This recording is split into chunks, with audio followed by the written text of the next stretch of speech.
السلام علیکم ورحمۃ اللہ وبرکاتہ۔ بسم اللہ الرحمن الرحیم۔ میں جنرل ضیاء الحق کے ساتھ تھا اور انہیں جہاز تک چھوڑنے آیا۔ سب لوگ جہاز میں بیٹھ چکے تھے۔ جہاز میں داخل ہوتے ہوئے انہوں نے کہا، آپ بھی آ رہے ہیں، مگر آپ کا تو اپنا جہاز ہے۔ جو سامنے کھڑا تھا، جی ہاں، میں اپنے جہاز سے آؤں گا، اللہ حافظ۔ ان کا جہاز ٹیک آف کر گیا اور اس کے ساتھ میں بھی روانہ ہوا۔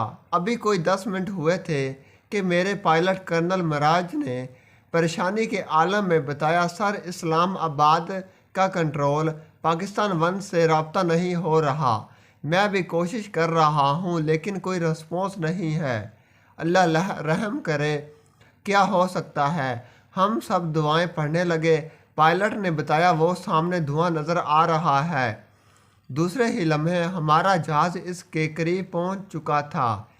نیچے ایک ہیلی کاپٹر بھی اتر رہا تھا جو ملتان جا رہا تھا۔ ہمارا جہاز اوپر لگاتار چکر لگا رہا تھا۔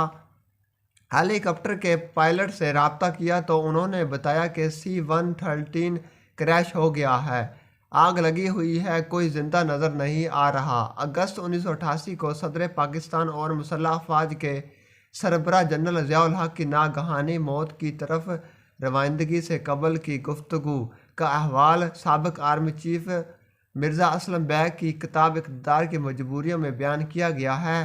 اسی روز ضیاء الحق بہاولپور کے قریب ٹام والی فائرنگ رینج میں امریکی ساختہ M1A1 اور مقامی طور پر تیار کردہ خالد ٹینک کی آزمائشی کارکردگی دیکھنے آئے تھے۔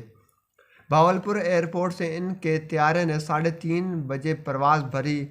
ضیاء الحق کے ساتھ امریکی ساختہ C-130 ہرکولیس طیارے میں joint chief of staff committee کے chairman general Akhtar Abdur Rahman, chief of general staff general Afzal major general Muhammad Hussain Awan کے علاوہ پاکستان میں امریکی سفیر آڈرن رافیل اور defence attache brigadier general Herbert سوموام سمیت 29 افراد سوار تھے۔ 17 اگست کی شام ملک میں غیر یقینی حالات تھے۔ صدر مملکت کے ساتھ ساتھ فوج کی اعلیٰ قیادت کی اچانک موت سے ملک کا کوئی آئینی سربراہ تھا، نہ ہی بڑی فوج کا سپہ سالار۔ بہاولپور کے قریب بستی لال کمار میں طیارے کے ملبے سے اٹھنے والے سیاہ دھوئیں نے قومی افق پر سازشی نظریات، شوقات و شبہات اور دیشوں کی سیاہی پھیلا دی۔